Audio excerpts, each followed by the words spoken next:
மக்களே, என்னடா இவன் பட்டை அடிச்சுட்டு உட்காந்துட்டு இருக்கானே, நீ யாரும் எந்தவித சந்தேகமும் பட வேணாம். இதுக்கு காரணம் இருக்கு.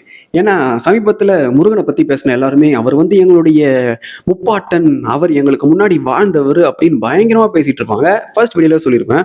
இவங்களுக்கு முருகன பத்தி புகழ்ந்து பாடிய எந்த பக்தி இலக்கிய பாடல்களும் தெரியவே தெரியாது. சரி, தெரியாம போனாலும் முருகன பத்தி குறிக்க முக்கியமா எத அதிகமா சொல்லுவாங்கன்னு பார்த்தீங்கன்னா, திருநீறு. இந்த திருநீர பூசிக்கும்போது நிறைய பாடல்கள சொல்ல நமக்கு முற்காலத்துல இருந்தே கத்துக் குடுத்துட்டு போயிருக்காங்க. ஆனா, நமக்கு அது இப்போ கிடையாது. எல்லாருமே நாம அத விட்டுட்டோம். ஆனா, இந்த திருநீர வைக்கிறது யாரு? கிறிஸ்தவர்களா? இஸ்லாமியர்களா? பௌத்தர்களா? இல்ல ஜொராஸ்ட்ரியனிசத்துல இருக்கவங்களா? இல்ல வேற ஏலியன்ஸா? இந்த மாதிரி கேட்டீங்கன்னா, உங்க எல்லாருக்குமே தெரியும். இந்த திருநீற வைக்கிறதும் சரி, குங்குமம், சந்தனம் இது மாதிரி எல்லாத்தையுமே நெற்றியில வைக்கக்கூடிய ஒரே பழக்கம் கொண்ட ஒரு மதம் எதுன்னா, அது இந்து மதம் தான். இந்தியால இருக்க எல்லாருமே இத பண்ணுவாங்க.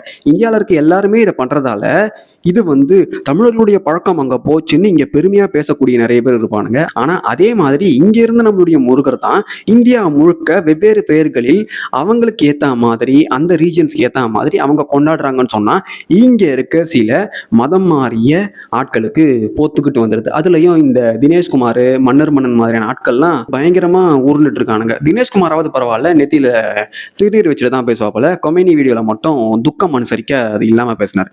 இப்போ இதுல மேட்டர் என்னன்னா, இந்த ஜெபக்குமார் மாதிரியான ஆட்கள், இந்த ஃபாத்திமா மாதிரியான சகோதரிகள், பிற மதத்தை சேர்ந்தவங்கலாம் சொல்லுவாங்க இல்லையா, இவர் வந்து எங்களுடைய தமிழ் முன்னோர்.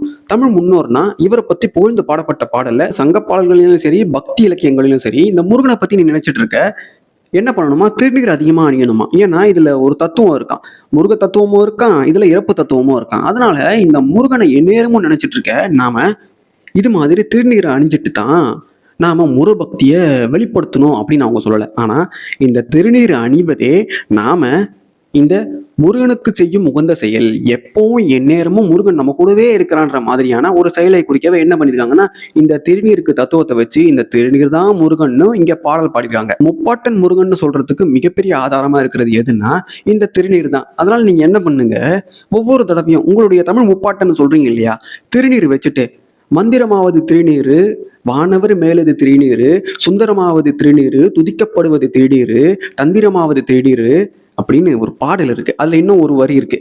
இதை நீங்க பாடி தினமும் திருநீர் வச்சு, தினமும் கூட வைக்க வேணாம், இந்த மாதிரி ஒரு திருநீர் வச்சு நீங்க ஒரு வீடியோவை போஸ்ட் பண்ண முடியுமா?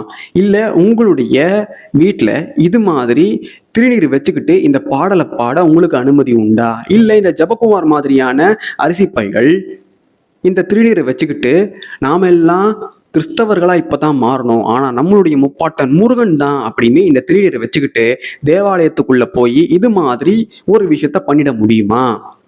இதை யாராலையும் பண்ணிட முடியாது. எக்ஸப்ட் இதை பண்ணக்கூடியது எந்த மதத்தை சேர்ந்தவங்க? இந்து மதத்தை சேர்ந்தவங்க. இந்து மதத்தை சேர்ந்த நாங்க ஈஸியா வைப்போம், எங்களுக்கு அது பிரச்சனையே கிடையாது, எங்களை கேட்கறதுக்கு ஆளே கிடையாது. ஏன்னா எங்களுடைய மத பழக்கம் இது. இதுல இன்னொரு முக்கியமான விஷயம் இருக்கு. என்னன்னு பாத்தீங்கன்னா, இந்த எனக்கு இஸ்லாமியர்களை ரொம்ப பிடிக்க காரணமே என்னன்னா, அவங்களுடைய மதத்தின் அடையாளங்களை அவங்க என்னைக்குமே யாருக்காகவும் விட்டு கொடுத்ததே கிடையாது. அதை நினைச்சு அவங்க அசிங்கப்பட்டுக்கிட்டதே கிடையாது. ஆனா இங்க நாம இப்ப நான் பட்டடிச்சுட்டு உட்காந்துட்டு இருக்க என்னையே நிறைய பேர் என்ன நினைச்சிட்டு இருப்பாங்கன்னா, என்னடா கிறுக்குத்தனமா இந்த மாதிரி பண்ணிட்டு இருக்கான் அப்படின்னு நினைச்சிட்டு இருப்பாங்க. லூசுத்தனமா இந்த மாதிரி பண்ணிட்டு இருக்கான், அசிங்கமா இருக்கு, கேவலமா இருக்குன்னு நினைக்கக்கூடிய ஒரு சிந்தனையை தான் நாம நம்முடைய மதத்தை பத்தியே நம்முடைய மக்களுக்கு பரப்பி வச்சிருக்கோம். ஆனா அவங்களுடைய மதத்தின் பழக்க வழக்கங்களை ஒருத்தர் கூட தப்பா பேசவே மாட்டாங்க. அதுதான் அவங்க கிட்ட எனக்கு பிடிச்ச ஒரு மிகப்பெரிய விஷயமே. ஏன்னா நமக்கு நம்முடைய மதத்தை பத்தின கேவலமான எண்ணங்கள் நமக்கு ஊட்டப்பட்டிருக்கு, அவங்களுக்கு அவங்களுடைய மதத்தை பத்தின சிறந்த எண்ணங்கள் அவங்களுக்குள்ள பதிய வைக்கப்பட்டிருக்கு. இதுதான் நமக்கும் அவங்களுக்கும் இருக்க வித்தியாசம். சாய்பாபா ஒரு முஸ்லீம், உண்மையிலே ஜோக்கர் தான். சாய்பாபா உருட்டுகள், அதாவது நம்ம தினேஷ்குமாருக்கு சுத்தமா நிறைய விஷயம் தெரியாது, எல்லாம் தெரிஞ்ச மாதிரி உருட்டுறது தான் நம்ம தினேஷ்குமாருடைய வேலை. அதாவது ஒரு மாசத்துக்கு ஒரு மாதிரி பேசுறது, அதே அடுத்த மாசத்துக்கு பேசின விஷயத்தையே மாத்தி பேசுறது தான் தினேஷுடைய வேலை. அந்த மாதிரி சாய்பாபா விஷயத்துல என்ன உருட்டிருக்காருன்னு பாத்தீங்கன்னா, சாய்பாபா வந்து ஒரு முஸ்லீமா, இது வந்து வழக்கமா இஸ்லாமியர்கள் சொல்றதுதான். ஆனா இதுல என்ன சிக்கல்னு பாத்தீங்கன்னா, சாய்பாபாவுடைய ஆரிஜின் என்னன்னு பயோகிராஃபர்ஸ்க்கே இன்னி வரைக்குமே தெரியவே தெரியாது. அவர் இங்கதான் பிறந்தாரு, இப்படிதான் வளர்ந்தாரு, இவருடைய பெற்றோர்கள் இவங்க தான், அவங்க இந்த மதத்தை சேர்ந்தவங்க தான் சொல்லக்கூடிய, நமக்கு எடுத்து காட்டக்கூடிய எந்தவித தரவுகளுமே இல்லை. அப்படி இல்லாதப்ப இவர் இஸ்லாமியர் தான் சொல்றதும் சரி, இவர் இந்து தான் சொல்றதும் சரி, ரெண்டுமே கேவலமான விஷயம். இதுல இன்னொரு முக்கியமான விஷயம் என்னன்னா, இவர் வாழ்ந்த காலத்துல என்ன பண்ணியிருக்காருன்னா, இஸ்லாமிய தத்துவத்தையும் இந்து மத தத்துவத்தையும் என்ன பண்ணியிருக்காருன்னா 2 தத்துவத்தையும் இவர் பின்பற்றி இருக்கார். அதனாலேயே இவருக்கு 2 மதத்துல இருந்தும் ஃபாலோவர்ஸ் அதிகம். அதனால இப்ப இவரை இந்துக்கள் வழிபடுறதுல இஸ்லாமியர்களுக்கு பிரச்சனையான்னு கேட்டீங்கன்னா அவங்களுக்கு பிரச்சனையே கிடையாது. ஆனா யாருக்கு இது பிரச்சனையா இருக்குன்னு பாத்தீங்கன்னா சாய்பாபாவை கும்பிடாத இந்த தினேஷ் மாதிரியான தற்குறிகளுக்கு பிரச்சனையா இருக்கு. நீ கும்பிட மாட்ட, உனக்கும் சாய்பாபாவுக்கும் சம்பந்தமே கிடையாது, நீ எதுக்கு உருண்டுட்டு இருக்க, அவருடைய ஆர்ஜின் என்னன்னு வரலாற்று ஆய்வாளர்களுக்கே தெரியாதப்ப உனக்கு எப்படி தெரிஞ்சது, நீ எப்படி அவரை இஸ்லாமியர்னு சொல்ற? இந்த மாதிரிதான் மக்களே கிறுக்குத்தனமா நிறைய விஷயத்த இந்த இம்பல்சிவா பேசுற ஆள்னா அது இந்த தினேஷ்குமார் தான். எந்தவித அடிப்படை ஆதாரமுமே கிடையாது, ஆனா பேசுற எல்லாமே உண்மைதான்ற மாதிரி பேசுவார். என்ன பைத்தியமா இல்ல பைத்தியமா நடிக்கிறானே டேய். மணிமேகலையில அச்சய பாத்திரம்னு ஒண்ணு இருக்கு. நீ என்ன பண்ற, நாளைக்கு உங்க மோடி கிட்ட சொல்லி அந்த அச்சய பாத்திரத்தை எடுத்து வந்து இப்படி கவுத்து விடு. ஏய் ஏன்னா அழுகுற? ஏய் சீ ஏன் அழுதுக்கு இருக்க நீ? இந்த தினேஷ் என்ன சொல்றதுன்னே தெரியல. அரபி குத்து விஜய் இப்படி ஒரு கண்ணை மூடிக்கிட்டு ரொம்ப கஷ்டப்பட்டு இன்னொரு கண்ணை திறக்கிறாரு. இந்த படத்திலெல்லாம் இந்த தலைப்புகள் இப்படி இருக்கு, ஒபாமா அப்படி பண்ணாரு, ட்ரம்ப் இப்படி பண்ணாரு, கொமேனி இப்படி பண்ணாருன்னு எல்லாத்துலயுமே குறியீடை கண்டுபிடிக்கக்கூடிய குறியீடு வல்லுநரான நம்ம தினேஷ்குமாரால இந்த சின்ன விஷயத்த கூட புரிஞ்சிக்க முடியல. பாருங்களேன், மணிமேகலையில சொல்லப்பட்ட அந்த அட்சய பாத்திரம் ஒரு தத்துவார்த்த விளக்கம்.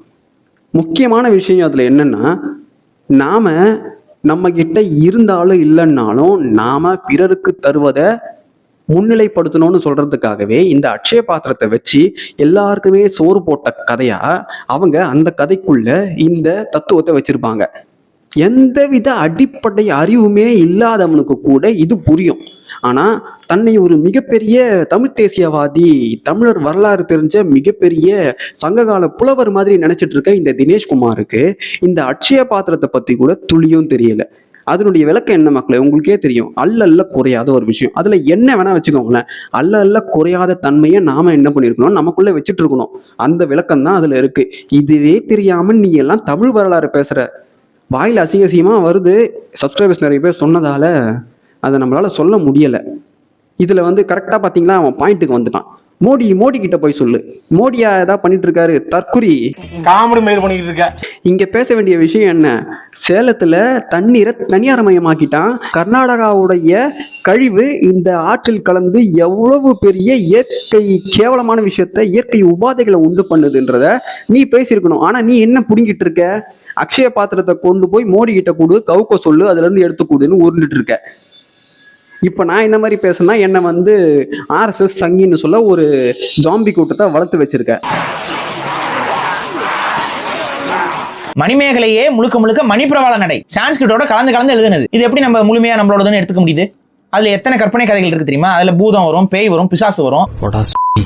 மணிப்பிரவாளம்னா என்னன்னே தெரியாம இது உட்காந்து பேசிட்டு இருக்கு. இதுல இது தமிழர்களுடைய வாழ்வியலை பத்தி பேசுற பொக்கிஷம்னு வேற இதனுடைய ஜாம்பி ரசிகர்கள் அவருடைய வீடியோல எப்பவுமே காமெண்ட் பண்ணிட்டு இருப்பாங்க. இந்த தினேஷுக்கு என்ன சொல்றதுன்னு தெரியல. இந்த மணிப்பிரவாளம், அதாவது இந்த மணிமேகலை எழுதுனது அந்த மணிப்பிரவாளத்துல எழுதிட்டாங்களாம். அதுல இவனுக்கு என்ன பிரச்சனைன்னு எனக்கு தெரியல. அதுல என்ன மேட்டர்னா, சமஸ்கிருதம் பிளஸ் தமிழ் இதை சேர்த்து கலந்து எழுதிட்டாங்கன்னு சொல்லுது. அதனுடைய விளக்கமே தவறு. இந்த தற்குறி சொன்ன விளக்கமே தவறு. மணிமேகலை அது எழுதப்பட்டது எதுலன்னு பாத்தீங்கன்னா தூய தமிழ் நடையில் தான் எழுதப்பட்டது. அதுவும் ஆசிரியர் பா நடையில் தான் எழுதப்பட்டது. ஏன்னா இந்த மணிமேகலை எழுதப்பட்ட காலம் என்ன காலம்னு சொல்றாங்கன்னா, இப்போதைய வரலாற்று ஆசிரியர்கள் அதுவும் இவங்களுடைய அசம்ஷன்ல தான் சொல்றாங்க. கிபி 2ஆம் நூற்றாண்டிலிருந்து கிபி 5ஆம் நூற்றாண்டுக்கு இடையில் எழுதப்பட்டதுன்னு சொல்றாங்க. ஆனா அந்த காலகட்டத்துல மணிப்பிரவாள நடை என்பதே கிடையாது. இதுவே தெரியாம இந்த கோமாளி எத்தனை தமிழ் தேசியத்து மேல ஆர்வம் வச்சிருக்க, தமிழ் வரலாறு மேல ஆர்வம் வச்சிருக்க நபர்களை ஏமாத்திட்டு இருக்கான்னு பாருங்க. மணிப்பிரவாள நடையே இல்லாத காலத்துல இந்த மணிமேகலை எழுதியிருக்காங்க. அதுவும் எப்படி, தூய தமிழான ஆசிரியப்பான் நடைய வச்சு இவங்க எழுதியிருக்காங்க. இதுதான் வரலாறு. இந்த மணிப்பிரவாள நடை எப்ப வருதுன்னு பாத்தீங்கன்னா கிபி 10ஆம் நூற்றாண்டுக்கு பிறகுதான், அதுவும் குறிப்பா நாயக்கர் காலத்தில் தான் இது முழுமை பெறுது. இந்த மணிப்பிரவாள நடையே முழுமை பெறும் ஆண்டு, முழுமை பெறும் காலம்னா அது நாயக்கருடைய ஆட்சி காலத்துலதான். இதனுடைய விளக்கம் என்னன்னா, மணிப்பிரவாளம் இந்த தத்தி சொன்ன மாதிரி சமஸ்கிருதம் தமிழ் கலந்து அப்படி கிடையாது.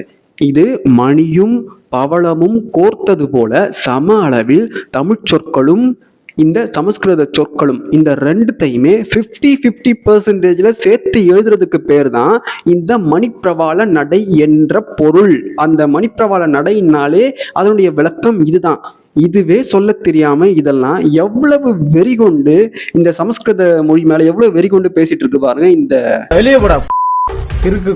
சமஸ்கிருதம் என்பதே உண்மையான ஐந்திரம் மொழியான நம்முடைய மூல மொழியிலிருந்து தான் அதை உருவாக்கியிருக்காங்கன்னே தெரியாத அளவுக்கு இது மாதிரியான தத்திகளை வச்சுட்டு இங்க தமிழ்நாட்டுல தமிழ் தேசியம் பேசிட்டு இருக்கானுங்க. அந்த அளவுக்கு தான் தமிழர்களுடைய நிலை இப்ப இருக்கு. மணிப்பிரவாள நடைனா என்னன்னு தெரியல, மணிமேகலை எழுதப்பட்டது எந்த மொழியிலன்னு தெரியல, அதுல பயன்படுத்திய சொற்கள் பௌத்தத்தில் இருந்த சொற்களுக்கு இணையான தமிழ் சொற்கள் இல்லாததால அதை தமிழ்படுத்தி ஆசிரியப்பா நடையில எழுதியிருக்காங்கன்னு இந்த தற்கொலைக்கு தெரியல. ஆனா இது உட்கார்ந்து தமிழ் தேசியம் பேசிட்டு இருக்கு. முருகனுடைய மனைவி வள்ளி ஏன் பச்சை நிறத்தில் இருக்கிறார்? ஏன் யோசிக்கல? தெரியல. தேவையான வெள்ளையா இருப்பாங்க, வள்ளி பச்சையா தான் இருப்பாங்க. ஏன்னா வள்ளி பச்சையம்மாள்ரா.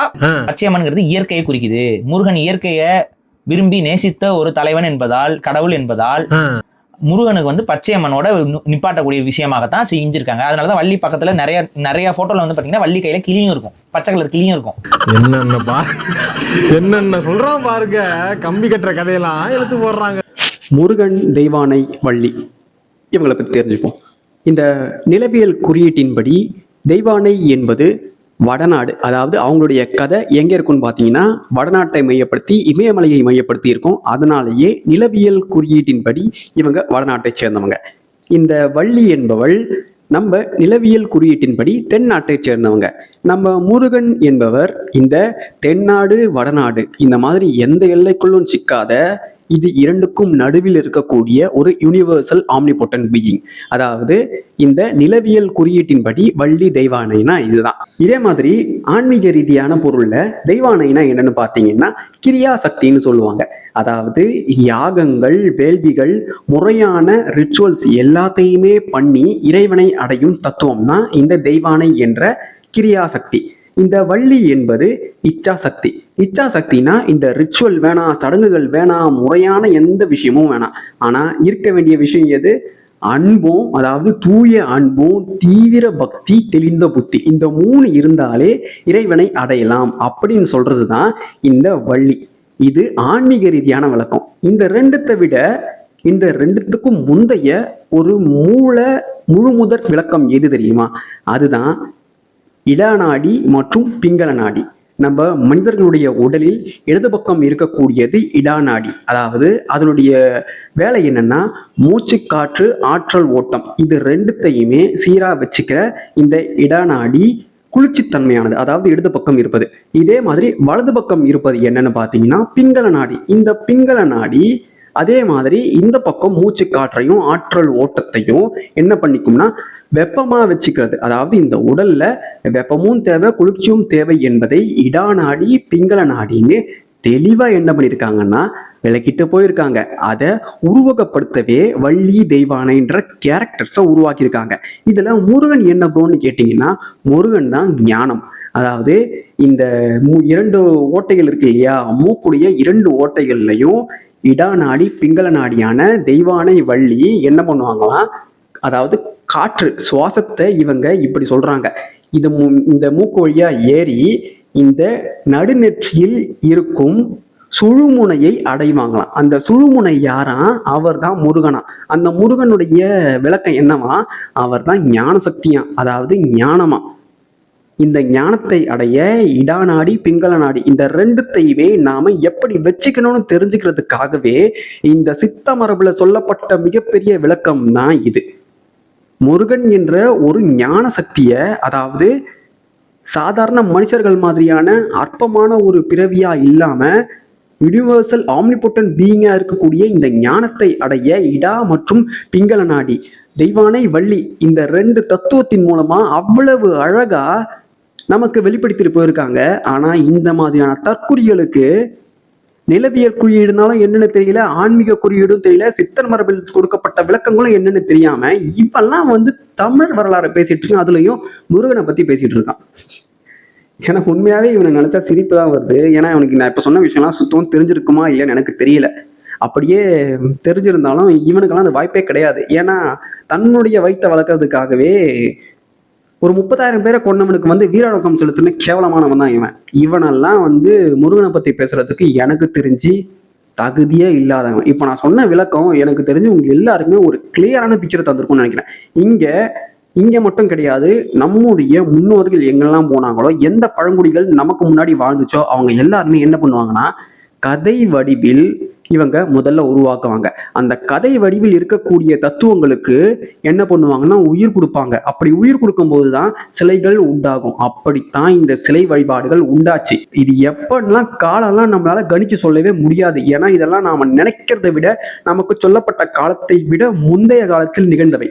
இவ்வளவுதான் மக்களே விளக்கம். இந்த வள்ளி தெய்வானை என்பது எவனுடைய இடைச்சொருகளோ எவனுடைய ஊடுருவலோ கிடையவே கிடையாது. இதுக்கும் இந்த விஜயநகர ஆட்சிக்கு கூட சம்பந்தமே கிடையாது. ஏன்னா வடுகர்களை பத்தி அதிகமா பேசுறேன்னா அவங்களுக்கு எதிராக பேசுறேன் நானே, உங்களுக்கே தெரியும் எப்படி பேசுவேன்னு. அப்படி இருக்க நானே சொல்றேன், இதுக்கும் இந்த வள்ளி தெய்வானை இவங்களுக்கும் ஆரியத்துக்கும் சம்பந்தமே கிடையாது. ஏன்னா இது மூல தத்துவம், ஆதியிலிருந்தே சித்த மரபிலிருந்தே இருந்து வர ஒரு தத்துவம்.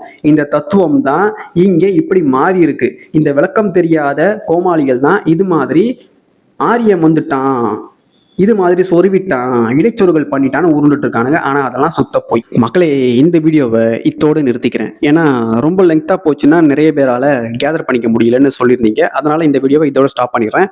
இன்னும் இந்த வீடியோவில் பாரி சார் பேசின வீடியோவில் வந்து தோர ஆடியனை பற்றி பேசியிருப்பாரு. அதுக்கப்புறம் பூஜை செய்ய இங்கே குறிப்பிட்ட ஆரிய பிராமணர்களை மட்டும் விடுறதுக்காகவே இவங்க இந்த மாதிரி வர்ணாசிரமத்தை உருவாக்கிட்டாங்க அப்படின்ற மாதிரியான உருட்டுகளும் அதில் உருட்டியிருக்காரு. அந்த உருட்டுகளை எல்லாம் நாம அடுத்த பாகத்துல பார்க்கலாம். இந்த பாகத்தை இத்தோட முடிச்சுக்கலாம்.